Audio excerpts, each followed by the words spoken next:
Welcome, everyone. This is the fourth episode of the podcast of the Million Vegan Grandmothers. And I'm delighted to interview in this time Dr. Sailesh Rao, my mentor, my friend, my fellow colleague in climatehealers.org, and just a shining example of what one human can do when their heart is in it and their mission is true. So, Sailesh. Thank you. Yeah, thank you so much for that. It's a pleasure to be here with you. I was wondering, your recent book just came out, The Pinky Promise, and it was quite a funny story. I'm wondering, when did Sailesh have a chance to write another book? You've been so well, I got sick for a little while, so I wrote this Pinky Promise that people have been asking for. So maybe you can say a little bit about what led up to that, and then a little bit about the book, The Pinky Promise, and how it's doing. I know you had a tour through India with it recently. Well, thank you, Tammy. Yeah, I was part of the Land of Ahimsa tour of India with Dolly Vyasahuja, the producer of Land of Ahimsa, and my son Akhil had come with us, and Pareen was there as well. So the four of us were touring India, promoting the Land of Ahimsa. And I got sick in Surat. So it's towards the end of the trip. So we just had to go to Rajasthan after that, and then we were going to go to Nepal from Surat.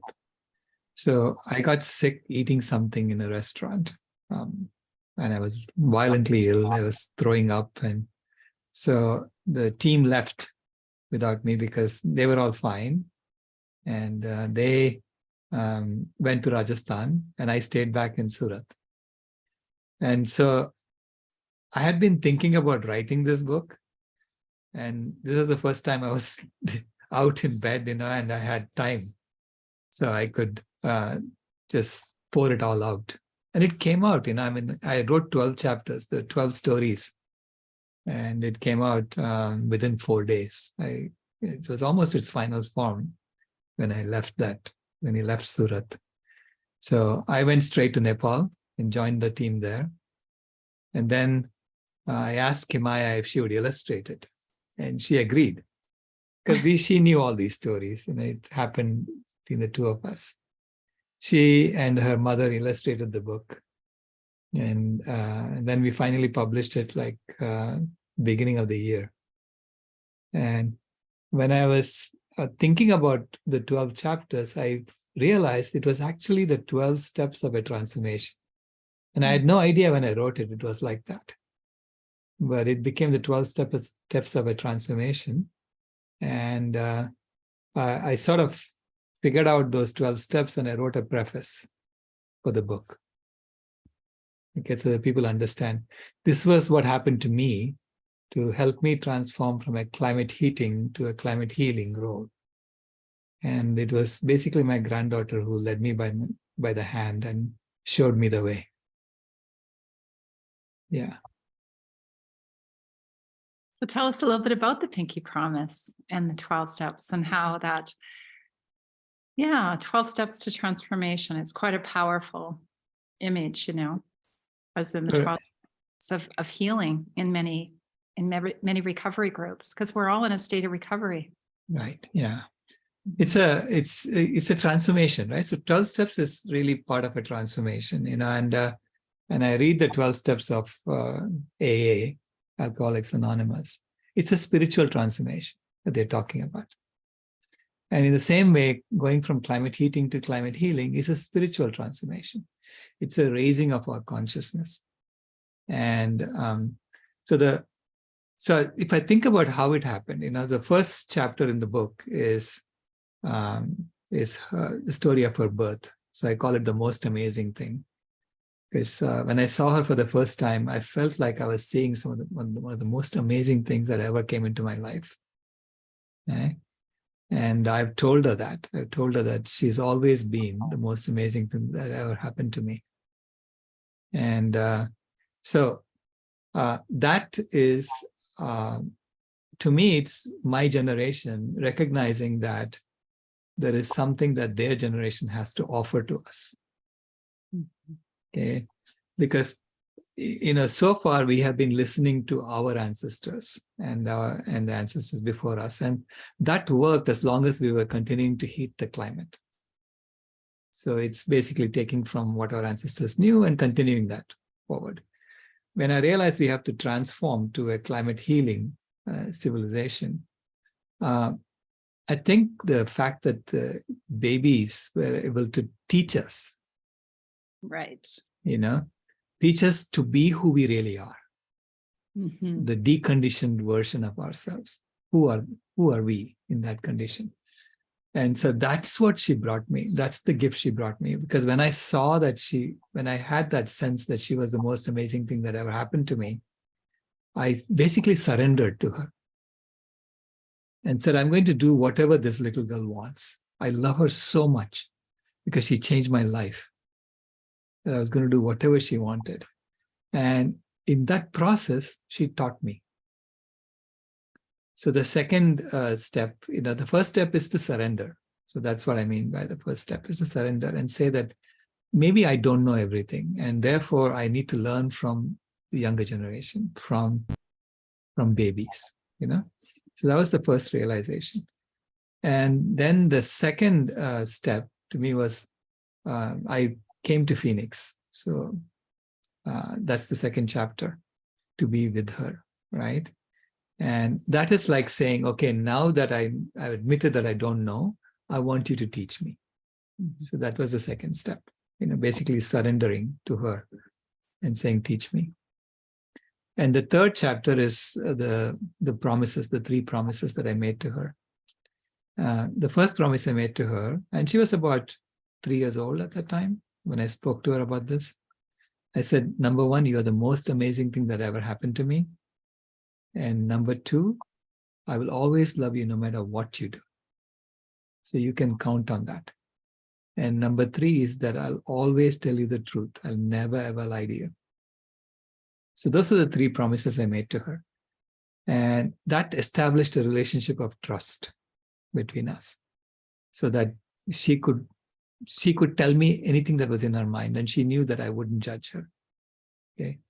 That allowed me to learn from her, because she wasn't putting any barriers. She was just telling me what was in her mind. So that helped me understand that, we tell stories and we play games. And this is how we human beings collaborate among ourselves. This is how we become a very powerful species, right? Because we're able to collaborate and coordinate our actions among billions of us. And no other species can do that, other than maybe, even ants, I don't know if they can do it among a billion ants, right? So this is why we are able to heat the climate, because we are able to coordinate our actions, right? So then to heal the climate, we have to tell different stories and play different games. And that's what I was trying to understand, how do we do that? And again, she taught me that, because she loved to play infinite games that had no end, no beginning, no winners, no losers. And she was very clear about that. She didn't like any winning and losing. Unless she was always the winner. And even then, she wanted to keep running around and around. And like one time when we were playing hide and seek, she came to me and she said, I don't like it when I cannot find you. So from now on, I'm going to tell you where to hide. And then she would tell me where to hide, and she would pretend to look for me in other places. And even when she's hiding, she would call out to me, telling me where she is. And I would pretend to look for her in other places. And she would be giggling when I'm looking, is she here? And she'd be giggling. So it was just a play, right? So she just wanted to play. She didn't want this winning and losing. And so I realized that's what we need to be doing in a climate healing civilization. You need to be playing games that have no end. no beginning, no end. These are called infinite games. Okay? When we were heating the climate, it was okay for us to play winners and losers type of games. So that's how you heat the climate. But to heal the climate and to maintain it at a good level forever, so this is what I consider to be our role as a species, we have to play infinite games. So that's something she taught me, and then it was the storytelling, right? So I realized that she doesn't like any stories with violence in it. And she would tell me right away, what is wrong? Why would they do that? So I was actually proud of our epics. So I was reading to her. I wanted to read to her Ramayana, which is one of our oldest epics. And so I wanted to inculcate in her the Indian culture, right? So I was reading Ramayana to her. And Ramayana is one of the earliest epics, and then came Mahabharata, which is much more sophisticated. Mahabharata has much more complex characters and so on. And all these epics have morals. They're trying to teach you morals in these epics. So, but before I could even get through the first chapter, she stopped me. And she said, what is wrong with King Dasharatha? I said, what do you mean? And she said, why is he shooting a deer? That deer was just drinking water in the river and goes and shoots it. What is wrong with him? She just couldn't understand why people would do that. And for us, it had been normalized. That it is like we expect kings to go shoot deer. The kings will go hunting. And for her, it was unthinkable. And so she told me at that point, she shook her finger in my face and she said, don't ever read stories like this to me again. Because she had that sense that she could tell me what was in her mind and I would understand, right? So she had that relationship with me. So that was it. I stopped reading that to her and I realized that we tell a lot of violent stories to our children. And that's how we condition them into violence. And that's how we have been maintaining this climate heating civilization. And to become a climate healing civilization, we need to be telling non-violent stories of, us being in harmony with nature. Right. So that's the 5th chapter. So like every chapter, it was another step in the transformation. So at what age? I've heard this story and I would love all the listeners to hear it that haven't heard it yet. At what age were you reading her a story and you were telling her that, she was telling you essentially all the animals are our family? Well, that was when she was 5 years old. She was in kindergarten at that time. And the way it happened, because as a systems engineer, I was looking at the loss of biodiversity as the leading indicator for how soon we have to transform our civilization. But there's no question we have to transform our civilization. Okay, because if we continue going this way, we're going to overheat and we're all going to die off. We know that. So how do you transform a civilization and how soon we have to do it? So to understand how soon we have to do it, I was watching the World Wildlife Fund Living Planet report, and that comes out every 2 years. And that indicates how fast we are killing wild animals. Okay. We killed 52% of wild animals between 1970 and 2010. And that report came out in 2014. And I was shocked by that report. I was shocked by those numbers. And then I did a calculation, assuming that we are killing wild animals at the rate proportional to the size of our economy. And I extrapolated that to see how fast are we killing them all off. And the answer was 2026. We are on track to kill them all off by 2026. Now, at that point, I thought maybe my calculations could be wrong. And why am I raising an alarm when, it may not be that bad? And I deeply regret that I made that choice today. that I didn't immediately raise an alarm and start working on this right away. I waited 2 more years for the next report to come out. And that said that between 1970 and 2012, we killed 58% of wild animals. So that 52 became 58 in 2 years, right? And at that point, I realized that my calculations were spot on. It's going to be close to 100% by 2026. Okay. Now, the reason I regret that is that, if you realized that half of humans have been killed in one island or something, not on an island, on the planet, half the humans have been killed. Would you say, well, we have time? So why are we so conditioned to think it's okay that half the wild animals have been killed off?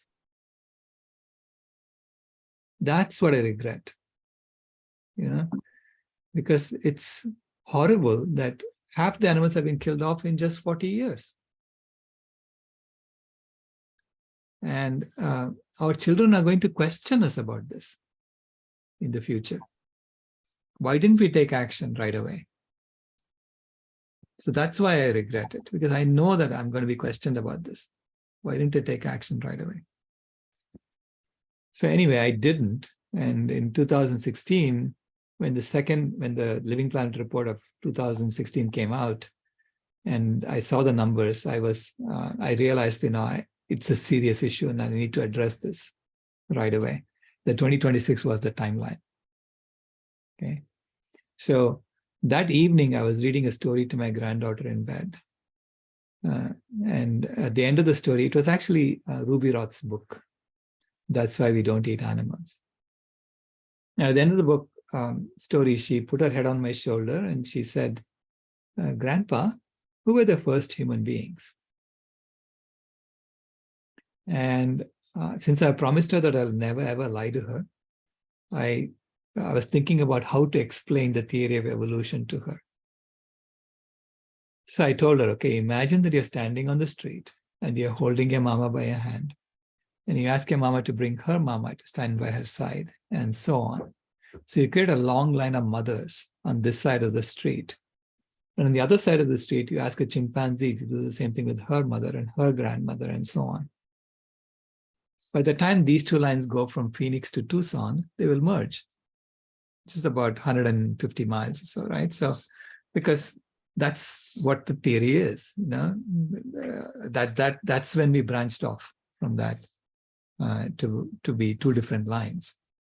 And so both lines are going to say, hey, that's my mama too. And immediately she just sat up in bed. She said, what? Are you telling me that animals are my family?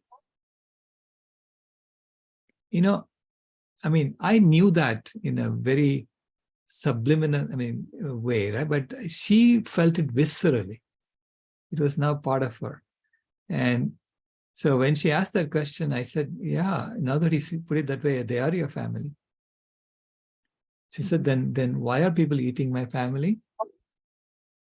Grandpa, make them stop. They're eating my family. She started bawling.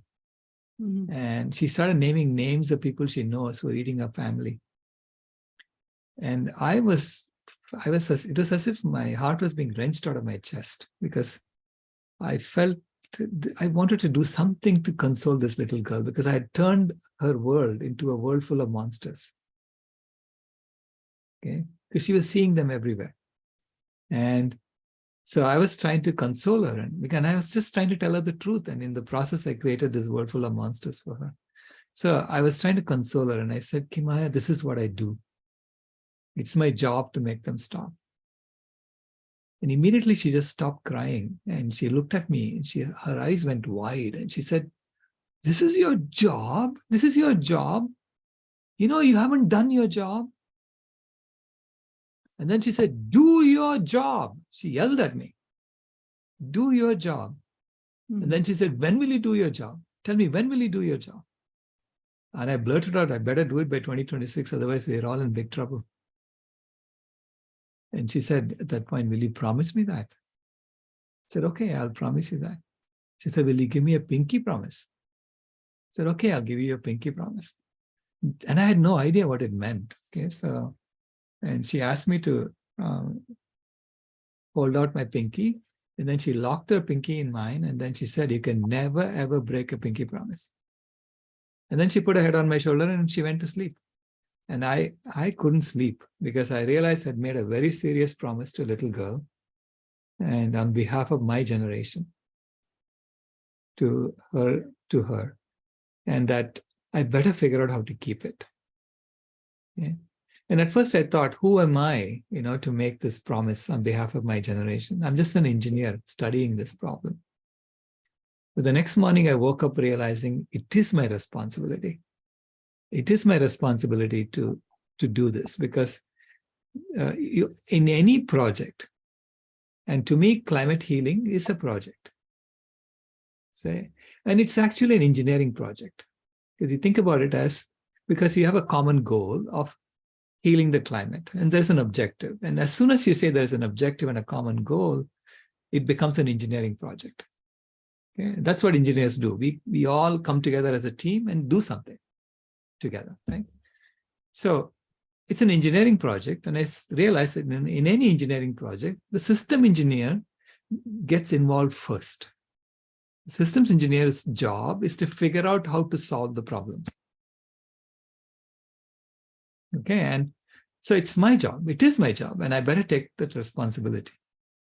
And the more I've been working in this, the more I realize that, it is entirely, you have to take on that responsibility for everything yourself. Okay, as you grow more and more in consciousness about this project and the problem that we are trying to address, it does become its individual responsibility. So I say that we are each born with a steering wheel in our hands, and we are either heating or healing, right? So we move it one way or the other. And steering wheels always come with responsibilities, and always come with your own. You know that you have the power to move things one way or the other. Okay, so I think Nelson Mandela was right when he said, we're not I think, what did he say? How did he put it? He said, we're not afraid that we are powerless. We are afraid that we are powerful beyond measure. Right? Mm-hmm. Yes. Marianne Williamson quotes that a lot. Yeah. That our biggest fear isn't that we're not good enough. It's that we're powerful beyond measure. Right. Yeah. And I think that is true. We are powerful beyond measure, and we shouldn't be afraid of it. We should embrace it. And that's when the consciousness level goes up for humanity. We are powerful beyond measure. We have changed the climate of the planet. Now we have a responsibility. With power always comes responsibility. And responsibility to take care of all the other animals, take care of all life on Earth, so that everyone can thrive. So that was my. So I'm really grateful to my granddaughter for putting that responsibility on my shoulder and saying, "You are it." Right. So the responsibility of the grandparents and the grandmothers are stepping forward, and thanks to this beautiful creation, Kimaya, you are calling many, many people forward, Sailesh. You are a shining example of the people that feel supported in your presence and want to step forward and do their part and know how, because of your ability to gather people and organize people into systems, so we can feel, we can take our individual gifts and bring them into the climate healing, solutions and the spiritual journey as the grandparents. And I know for myself as a grandmother, I feel that intense love. It's a love that you can't explain. Of course we love our children, but the grandparent love, it's a whole other, a whole other thing. It's a whole other thing. And within Climate Healers, the Million Vegan Grandmothers have just launched this last week, and we're moving forward, and we're gathering people globally, and we feel it's our responsibility, because the grandmothers, when they've done their inner work and they know what they're here for, and they join forces, then, you know, they feel, maybe for the first time, some of the grandparents that are gathering, the vegan grandparents that are gathering, are feeling for the first time that they have the ability to make a difference in that joining. So it's a powerful movement when we gather together, isn't it, Sailesh? Absolutely. To me, the Million Vegan Grandmothers initiative is the key to making this transformation happen, because, you know, fundamentally the current climate heating system is founded on world hunger. Okay, so 10% of the people have been constantly hungry, right? So it's the same 10% who remain constantly hungry. I mean, it's unfortunate. So people have a hard time getting out of that hunger once they fall into it, right? And that's hunger in terms of not getting enough calories. So you feel that pangs of hunger.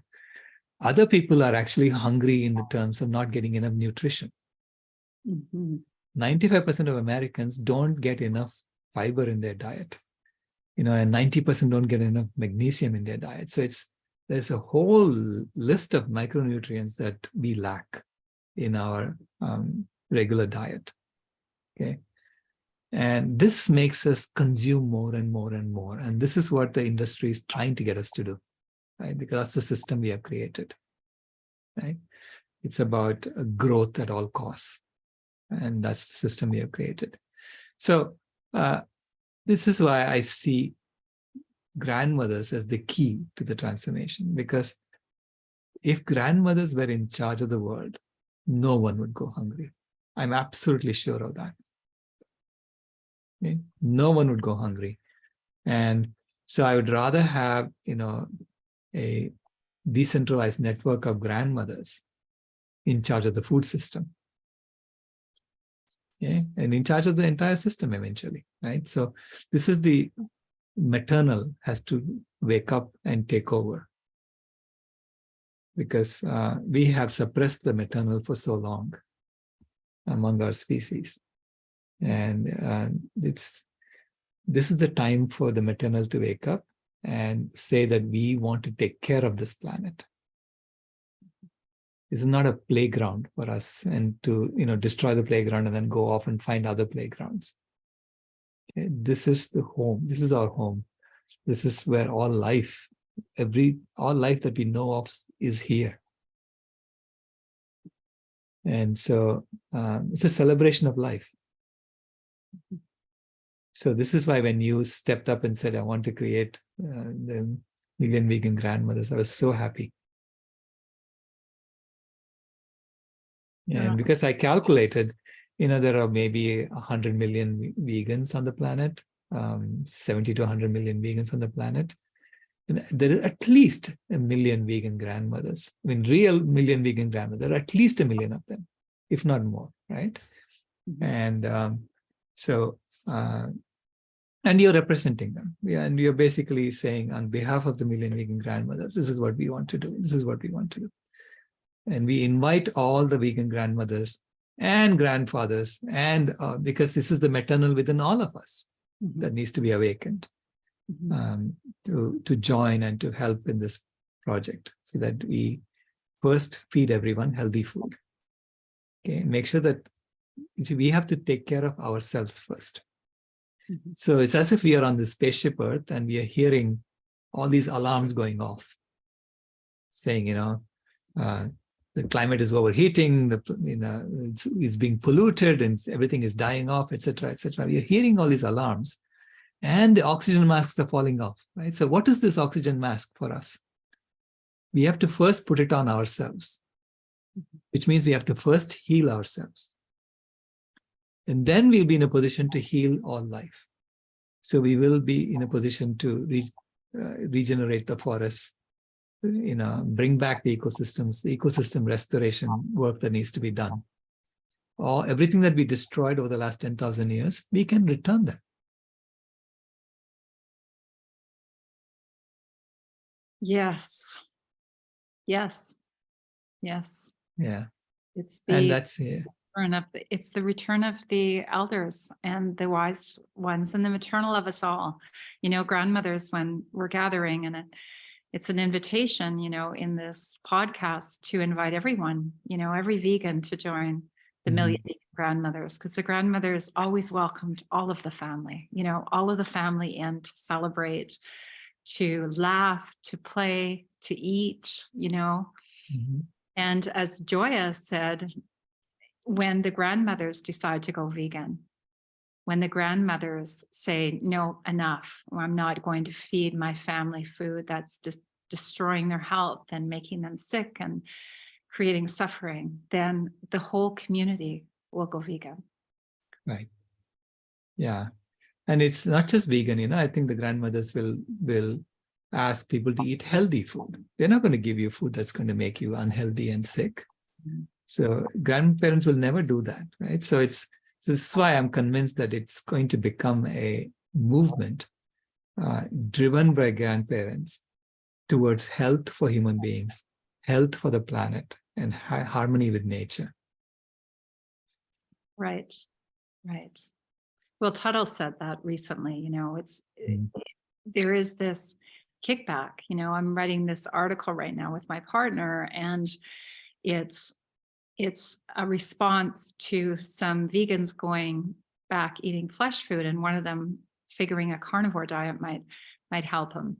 And it's this backlash by the industry to try to not allow people to remain vegan, but it's a whole food, plant-based, healthy, a lot of living food diet. It's not a junk food vegan, which could easily create leaky gut. And it's not flesh food we're lacking. Right. So part of this transformation is to teach everyone how to thrive, be 100% successful on a whole food, plant-based vegan diet. And feed everyone. Everyone have access to food. Right. So when we all have access to healthy food, when all human beings have access to healthy food, then we start thinking clearly. And then we can start, doing, I'm sure the ecosystem restoration work has to happen simultaneously, but that's when we will be most effective at doing that. The oxygen mask rule on a plane, right? So you have to heal yourself, put on your oxygen mask first before you help others with their oxygen masks. Well, thank you, Sailesh. Any final words on, as we call people into our community and to the Million Vegan Grandmothers and our responsibilities to join together? I'd say this is one of the most creative periods in human history. So join us, and don't get stuck in the old ways and thinking that that's the only way to live. We have shown that everything can be changed, and each of us have become like an example, right, of the change that can happen in our lives. So I really, truly believe that when we transform ourselves, transform yourself, we transform our world. Thank you, Sailesh. My pleasure. Thank you for having me. Namaste, vegan. Namaste, vegan.